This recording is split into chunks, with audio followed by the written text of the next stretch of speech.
Hello बच्चों, स्वागत है आपका आप ही के यूट्यूब चैनल पढ़ाई वाला में। तो बच्चों सीबीएसई क्लास 10 टर्म 2 का जो चैप्टर नंबर आपका 8 है वो हमने करने जा रहे हैं हम लोग, जिसका नाम है हाउ डू ऑर्गेनिजम्स रिप्रोड्यूस। ठीक है, तो उसका सबसे पहला टॉपिक आज पढ़ेंगे रिप्रोडक्शन क्या होता है, और दूसरा पढ़ेंगे do organisms create carbon copies of themselves. क्या ऑर्गेनिजम्स जो होते हैं वो अपनी कार्बन कॉपीज को क्रिएट करते हैं। ठीक है बच्चों, तो बहुत इंटरेस्टिंग वीडियो होने वाला है बच्चों, बिल्कुल ही सिंपल लैंग्वेज में समझाऊंगा मैं आपको। तो अगर आप चैनल पर नए हैं तो जल्दी से वीडियो को लाइक कर दीजिए, चैनल को सब्सक्राइब कर दीजिए। चलिए शुरू करते हैं। बच्चों सबसे पहले देखिए रिप्रोडक्शन क्या होती है, बिल्कुल सिंपल लैंग्वेज में समझाऊंगा। ठीक है, reproduction is the process by which living organisms produce new individuals of the same species. Reproduction वो प्रोसेस है जिसके द्वारा जो लिविंग ऑर्गेनिजम्स होते हैं वो नए इंडिविजुअल्स को, मतलब न्यू लिविंग बींग्स को प्रोड्यूस करते हैं अपनी ही सेम स्पीशीज के। ठीक है बच्चों, नेक्स्ट कहता है reproduction is necessary for the survival and increase in the population of A species. किसी भी स्पीशीज की अगर पॉपुलेशन को बढ़ाना है तो उसके लिए रिप्रोडक्शन बहुत जरूरी है। If organisms do not reproduce their population decreases and species will become extinct. अगर ऑर्गेनिजम्स रिप्रोड्यूस नहीं करेंगे तो क्या होगा, तो उनकी पॉपुलेशन जो होगी वो कम हो जाएगी और जो उनकी स्पीशीज होगी वो एकदम से लुप्त होने लगेगी, मतलब कि खत्म होने की कगार पे आ जाएगी। ठीक है बच्चों, नेक्स्ट है do organisms create carbon copies of themselves. क्या जो ऑर्गेनिजम्स होते हैं वो अपनी कार्बन कॉपीज को क्रिएट करते हैं।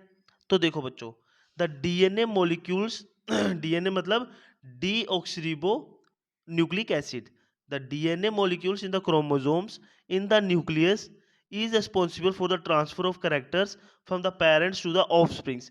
बच्चों देखो, जो डीएनए होता है ना, डीएनए क्या होता है, हम सबका, हर एक बंदे का, हर एक इंडिविजुअल का अलग अलग डीएनए होता है। ठीक है, तो ये क्या कह रहा है कि जो इंसान के अंदर जो डीएनए होता है उसके न्यूक्लियस में, वो रिस्पॉन्सिबल होता है किसके लिए जो पेरेंट्स के कैरेक्टर्स होते हैं ना, पेरेंट्स के हाव भाव, थोड़ी बहुत शक्ल भी मिलती है बच्चों की उनकी जो काम करने के तौर तरीके वो भी मिलते हैं, उनको कहते हैं कैरेक्टर्स। वो डीएनए ही रिस्पॉन्सिबल होता है जो कि ट्रांसफर करता है उन सारे कैरेक्टर्स को पेरेंट्स में से उनके ऑफस्प्रिंग्स में, मतलब बच्चों में। ठीक है बच्चों, during reproduction the reproductive cells produce two copies of DNA which separate into two cells. Reproduction के दौरान क्या होता है बच्चों, जो रिप्रोडक्टिव सेल्स होते हैं वो डीएनए की दो कॉपी को प्रोड्यूस करते हैं जो सेपरेट हो जाते हैं दो सेल्स में। ठीक है, the DNA copies will be similar but not identical to each other. जो डीएनए कॉपीज होगी वो सिमिलर तो होंगी लेकिन एक दूसरे के आइडेंटिकल बिल्कुल नहीं होगी। ठीक है बच्चों, so the new individuals have slight variations from their parents.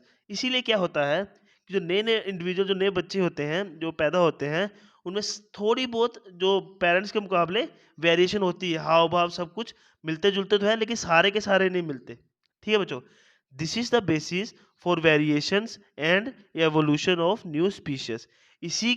इसी के बेस पे, इसी के आधार पे जो न्यू स्पीशीज के अंदर जो वेरिएशन आते हैं, एवोल्यूशन होते हैं उनके, वो डिसाइड होते हैं। ठीक है बच्चों, आई होप मैंने आपको बिल्कुल सिंपल लैंग्वेज में समझाया। अगर कोई भी आपको दिक्कत हो रही हो तो प्लीज़ कमेंट में लिखिए, आपको डिटेल मैं आपको वहाँ पे कमेंट में ही अच्छे से समझा दूंगा। ठीक है बच्चों, मिलते हैं अगली वीडियो में। Bye bye, take care.